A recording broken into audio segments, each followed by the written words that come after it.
The way I grow shallots and garlic is extremely simple and rewarding.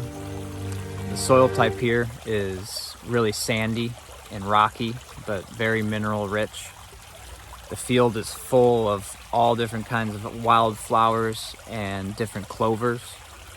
So what I do is each year I establish a new bed in the fall for the garlic and shallots, and I use them to newly establish a garden area because they're really good at breaking up the soil and doing stuff like that.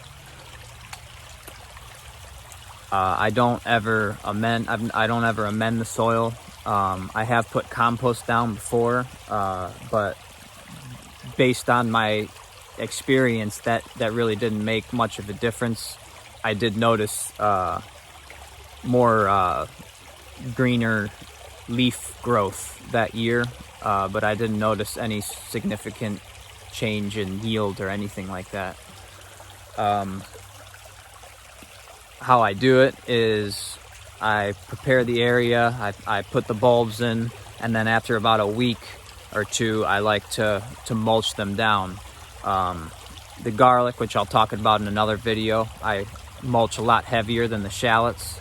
The shallots seem to, if you mulch them too much, they seem to rot. Some of them will rot, and some of them won't come up in the spring. So I just do 2 or 3 inches, and what I use is just regular leaves. I go along the driveway. Really, I don't like to take too much organic matter out of the woods, so I go along the driveway where we clean up anyway, and that's where I collect all the leaves, and I usually have a lot. If you don't have property, there's always ways that you can get leaves, you know what I mean? Like, there's always ways you can find leaves, and there's other things you can use. Grass, hay, you can find stuff. I wouldn't recommend using wood chips though, or anything like that.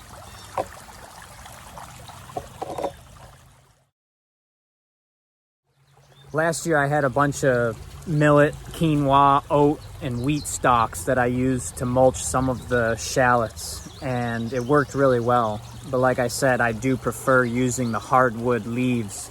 They just have such a life force to them and make such amazing compost, and that's all a part of establishing that new bed, helping establish that new bed. So because once I harvest the garlic and the shallots, then I already have all those leaves down. It's already mulched. The weeds are pretty much all suppressed, and the hyphae is coming up into the area. The worms, you know, the life force is really in the soil at that point, and it makes, when I go to plant maybe a heavier fruit-bearing crop there, it makes it just that much better. It makes it do that much better. I do like to spread some compost after harvesting the shallots and garlic to revamp it a bit and just give the next crop a that much more. This year I have corn, mostly corn, growing in the area that I had garlic and shallots last year. There's one area where I do have watermelons in that area, but both are doing excellent, absolutely excellent.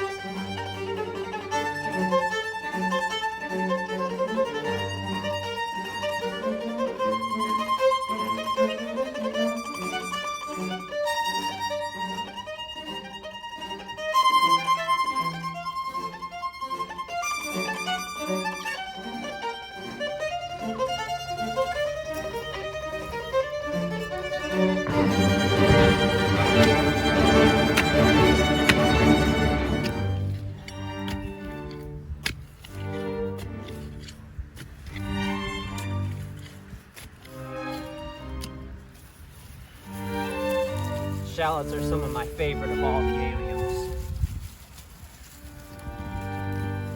so easy to grow.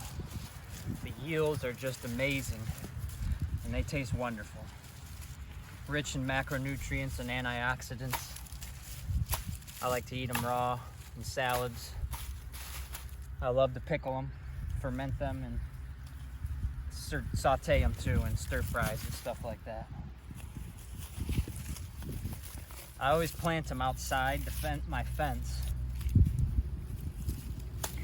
because no animals seem to bother them at all, and actually they seem to kind of help keep away a lot of pests. And it's a really good thing to grow along your fence line, along borders. Stick them in. And how I grow them is I plant them, I put a very thin layer of mulch over top, and then I forget about them until it's ready to harvest. I do like to cut off the scapes, but I have not noticed that allowing for bigger bulbs. I think the scapes taste good, and it's an early onion to have, green onion to have.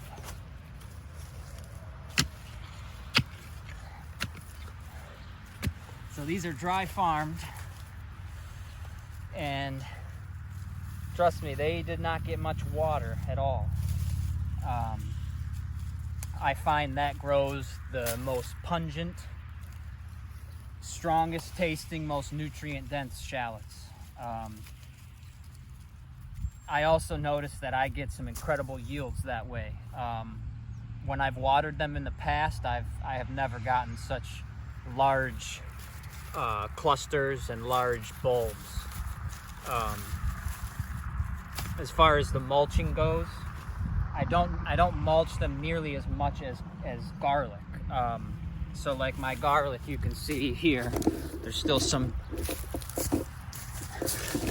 I mulch it pretty heavily. It originally it had quite a bit of mulch, and I don't notice that. I noticed that helping the yield for the garlic. I've always noticed that. But as far as the shallots go, when I mulch them too heavily, I'll notice more smaller growth, kind of like this.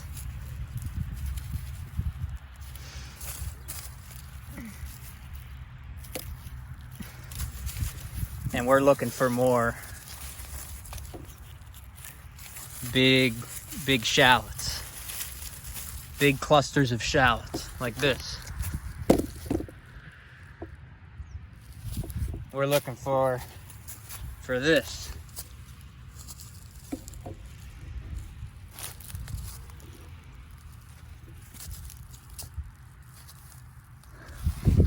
Harvested most of them. This is about the last of the crop for this year. It's gone pretty well. Like I said, I didn't water them at all, and we had at least 2 weeks of drought conditions where it was 90+ degrees, and it definitely affected them. I can't say that it was good for them. It wasn't, but they did fine, as you can see.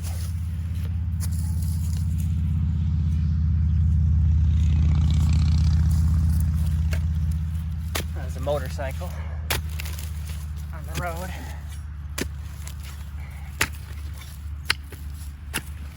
I wait till they die down to the ground to harvest them, because for me it's a lot easier to cure them. They're already pretty dry, and I don't like to harvest them when they're wet too, when the soil's wet. So I like to wait for a nice day where it's pretty dry. And as you can see, the soil is very dry.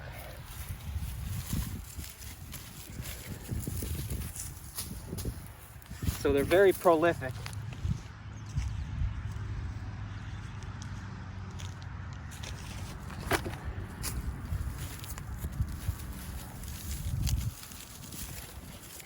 Most people will tell you there's only one kind of shallot, the French gray, Allium ascanani.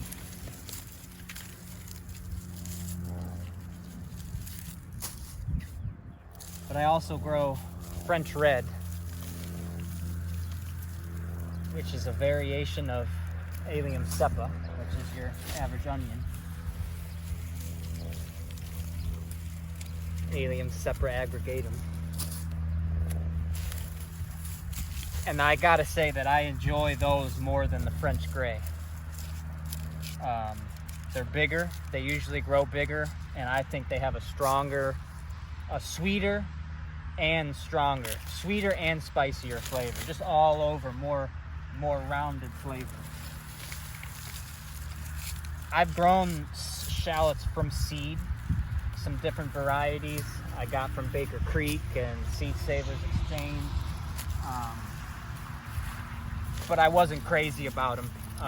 They never got very big, and I thought they more so just tasted like an onion, and I would rather grow a big bulb onion than a small one. And these are great. What I can do with these, what I do with these is I take all the biggest ones and I save them, and that's what I'll plant in the fall in a few months. And I will make a video on that as well.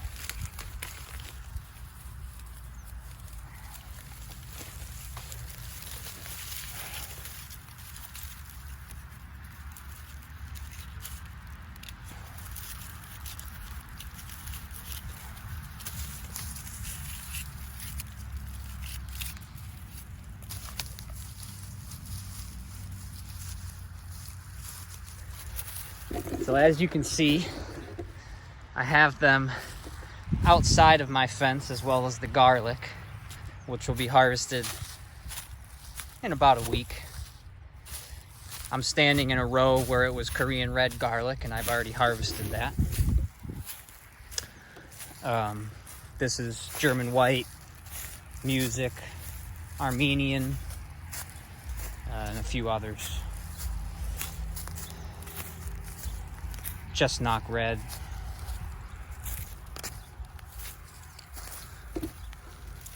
So those are the shallots. Let me know what you think of shallots. Let me know what you do to grow shallots. And let me know how many other people are dry farming shallots in a sandy soil type. Because I think that's what they prefer. And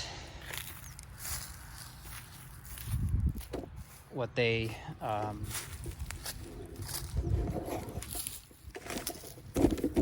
how they will grow in most nutrient dense and flavor.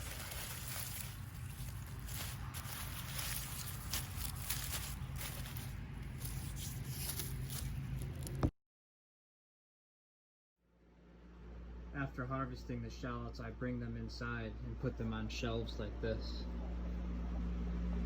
in a dry, cool room.